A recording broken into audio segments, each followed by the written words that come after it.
তারপরে এই এক গুণধরকে দেখলাম হাইওয়েতে, কি কি সব অসভ্যতামি। এরা বাড়িও নেই, এদের বাড়িও নেই, হোটেলও নেই, কিছুই নেই। এরা এত এদের যৌন, কুকুরও তো নিরাবিলি জায়গা খোঁজে। এরা রাস্তার কুকুরের থেকে অধম। কুকুর নিরিবিলি জায়গা ছোড়ে, এরা কুকুরের থেকেও অধম।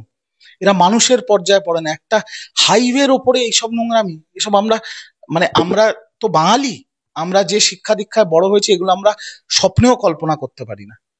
আর আমি আপনার চ্যানেলের দর্শকদের তাই সেই জন্য বলবো, নিজের মা বোনের সম্মান রক্ষা যদি করতে হয়, এই সব নোংরামি যদি বাংলার সংস্কৃতি সংহতির থেকে দূরে রাখতে হয়, তাহলে আপনাদের পাড়া, আপনাদের ওয়ার্ড, আপনাদের অঞ্চল, আপনাদের বিধানসভাকে আপনাদেরও সুরক্ষিত রাখতে হবে।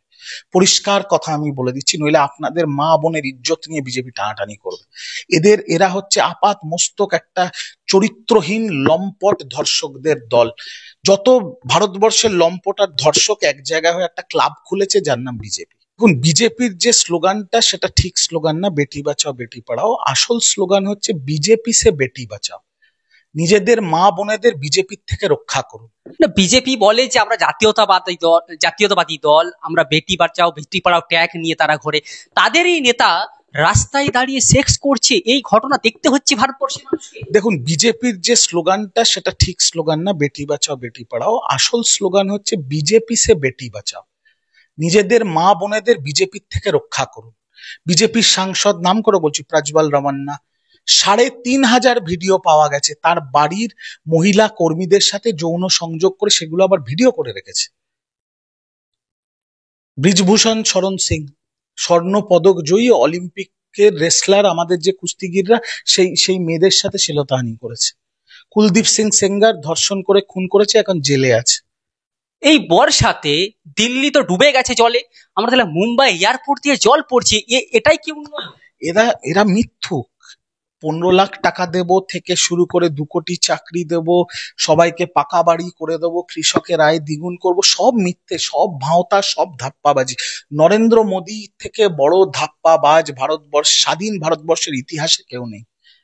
এত বড় মিথ্যুক এই ভারতবর্ষের ইতিহাসে কেউ নেই। সব মিথ্যের ঝুলি। আজকে নরেন্দ্র মোদী আগামীকাল উত্তরবঙ্গে আসছেন। এক গাদা মিথ্যের ঝুলি নিয়ে আসছে, কিছু শিলান্যাস করবে। কিন্তু আমার একটাই প্রশ্ন, যে আপনি তো বিজেপির নেতা আছেন, ঠিক আছে, কিন্তু আপনি তো দেশের প্রধানমন্ত্রী। আমি আপনাকে ভোট দিই আর না দিই, আপনি আমার দেশের প্রধানমন্ত্রী। বাংলায় ভোটে জিততে পারবেন না বলে বাংলার মানুষকে ভাতে মারার এই ষড়যন্ত্রটা কবে বন্ধ করবেন? যখন বাংলায় আসছেন পরিযায়ী পাখির মতো উড়ে উড়ে আবার ভোটের প্রচার করার জন্য, বাংলার হকের বকেয়া যে ১,৭০,০০০ কোটি টাকা, সেটা দেবেন কবে?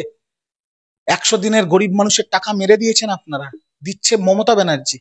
আবাসের টাকা মেরে দিয়েছেন আপনারা, দিচ্ছে মমতা ব্যানার্জি। যদি বাংলায় ভোট ভিক্ষা করতে হয়, তাহলে পরিযায়ী পাখির মতো ডেলি প্যাসেঞ্জারি না করে বাংলার মানুষের হকের ১,৭০,০০০ কোটি টাকাটা আগে দিন, তারপর কথা হবে। বিজেপি বারবার একটা অভিযোগ করে যে বাংলায় গণতন্ত্র নেই। আমরা দেখলাম গতকাল উত্তরপ্রদেশে একজনকে ধরতে যে পুলিশকে তাকে খুন হতে হয়েছে।